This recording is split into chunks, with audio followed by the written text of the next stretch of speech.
Assalamualaikum warahmatullahi wabarakatuh. Di sini kelompok kami akan menjelaskan tentang kesesuaian HACCP Plan dengan UKM Carmina Kampung Lele Boyolali. Sebelum kita mulai, mari kita perkenalkan satu-satu dari kelompok kami, yaitu yang pertama ada saya sendiri, Giovanni Cayawardana, kemudian ada Anissa Rizky Novian Dani, lalu yang terakhir ada Erni Sania Maulidina. Oke, kita langsung saja lanjut ke slide pertama. Untuk slide pertama ini saya akan membahas beberapa poin, yaitu yang pertama komposisi produk. Komposisi produk ini bahan utamanya yaitu kulit lele. Kemudian untuk bahan tambahan ada tepung beras, tepung tapioka, bawang putih, jahe, kencur, ketumbar, kemiri, jeruk nipis, dan yang terakhir garam. Untuk karakteristik produk ini yaitu produk makanan siap saji. Lalu untuk proses pengolahannya, yang pertama lele itu dibersihkan, kemudian kulit dipisahkan dari kepala dan daging, lalu dicuci, kemudian direndam dalam bumbu yang sudah dibuat atau sudah dihaluskan, kemudian ditepungi dengan tapioka dan tepung beras, lalu digoreng hingga kecoklatan, kemudian ditiris, dan yang terakhir kita kemas. Langsung lanjut ke slide selanjutnya. Untuk slide yang kedua ini ada beberapa poin juga, yaitu pengemasan. Untuk pengemasan ini dengan cara menggunakan plastik dan kardus dengan berat ukuran 100 gram. Kemudian untuk umur simpannya ini sekitar kurang lebih 6 bulan pada kondisi ruang sesuai standar penyimpanan. Untuk kondisi penyimpanan sekitar suhu ruangnya 27 sampai 30 derajat Celcius. Untuk cara penggunaannya ini langsung kita konsumsi.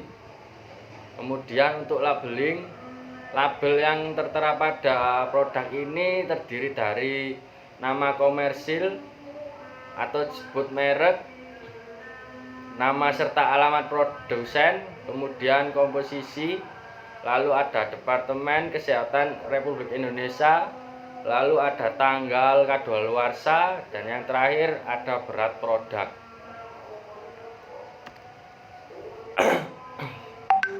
Untuk perusahaan atau UKM ini yaitu namanya UKM Carmina Kampung Lele dengan produk keripik kulit lele. Untuk bahan bakunya yaitu kulit lele, untuk bahan tambahan tepung beras, tepung tapioka, bawang putih, jahe, dan lain-lain seperti yang saya jelaskan yang slide pertama tadi. Lalu ada bahan pengemas. Pengemas ini menggunakan plastik dan kardusnya seukuran 100 gram beratnya. Dan di sini ada gambar dari produk keripik lele UKM Carmina. Lalu untuk nama produk ini keripik kulit lele UKM Carmina. Lalu deskripsi cara konsumsi ini langsung kita konsumsi. Kemudian penggunaan produk untuk semua umur.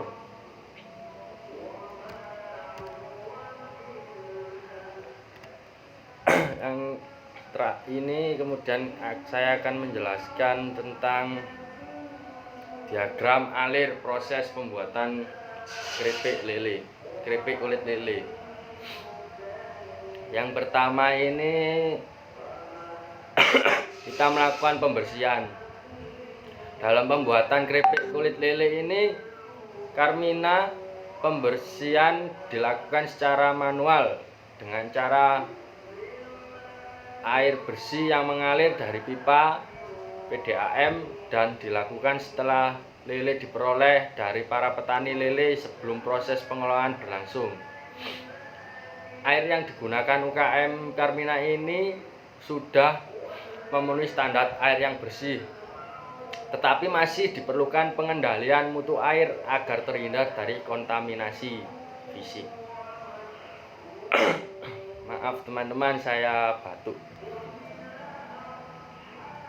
Untuk poin kedua, ada pemisahan. Setelah lele dibersihkan dan diperoleh lele yang baik, tahap selanjutnya adalah pemisahan kulit lele dari kepala, daging, dan siripnya. Daging lele diolah menjadi abon lele. Kemudian sedangkan kulit dan sirip lele diolah menjadi produk keripik. Dalam proses pemisahan daging dengan kulit ini menggunakan alat sederhana, yaitu penjepit atau tang dan gunting. Tahap pertama dalam pemisahan yaitu memotong bagian kulit di bawah kulit di bawah kepala secara melingkar dan memotong bagian sirip serta ekor. Kemudian menjepit kulit badan menggunakan penjepit dan ditarik hingga semua kulit terlepas. Untuk tahap selanjutnya ada pencucian tahap 1 seperti pembersihan sisa darah. Proses pencucian tahap pertama yaitu pencucian dilakukan pada kulit lele yang sudah dipisahkan dari dagingnya. Kulit lele dicuci menggunakan air bersih yang mengalir dari pipa PDAM dengan maksud untuk menghilangkan kotoran-kotoran yang masih melekat maupun bekas darah yang ada selama proses pemisahan dari dagingnya. Kemudian poin keempat, ada proses pemotongan. Proses pemotongan ini, kulit lele dipotong menggunakan gunting menjadi beberapa bagian yang ukurannya sesuai dengan ukuran kulit lele. Lalu proses pemotongan pada gambar 4.8 ini dilakukan dengan alat yang bersih dan tidak berkarat. Kemudian semua peralatan dalam pemotongan selalu dicuci dan setelah digunakan dengan air bersih dan dikeringkan. Kemudian ada pencucian tahap 2. Untuk pencucian ini bertujuan untuk menghilangkan kotoran yang masih melekat pada kulit. Lalu pencucian dilakukan pada seluruh bagian kulit lele dengan air bersih yang mengalir. Kemudian lele ditempatkan pada wadah berlubang untuk meminimalkan air sisa pencucian.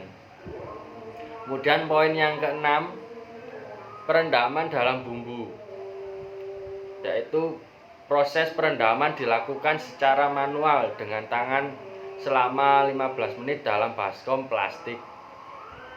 Kulit diremas-remas perlahan sebelum didiamkan untuk membuka kulit yang mungkin terlipat. Untuk selanjutnya proses penepungan. Proses penepungan ini pelapisan tepung dilakukan secara manual dengan tangan pada semua bagian kulit lele hingga merata. Kulit lele dilebarkan sesuai bentuk dan besarnya, kemudian dilumuri tepung hingga semua permukaan kulit lele terlapisi. Kemudian untuk proses penggorengan. Proses penggorengan ini menggunakan minyak goreng sawit dalam wajan besi dan api sedang. Lalu untuk proses yang ke-9 ini proses penirisan. Penirisan dilakukan dengan alat spinner yang bekerja secara otomatis. Keripik kulit lele dimasukkan dalam spinner, kemudian ros dalam spinner ini akan berputar sehingga sisa minyak keluar melalui lubang kecil di bawah spinner dan ditampung pada baskom. Saat proses ini berlangsung, keadaan spinner tertutup. Untuk yang terakhir ada proses pengemasan. Proses pengemasan ini ya seperti bahan yang kita buat plastik, kemudian dipres menggunakan alat pres agar angin tidak bisa masuk. Kemudian setelah sudah dikemas menggunakan plastik, keripik kulit lele ini dimasukkan ke dalam kardus dengan berat 100 gram yang sudah saya jelaskan sebelumnya. Untuk selanjutnya akan dijelaskan oleh teman saya. Terima kasih.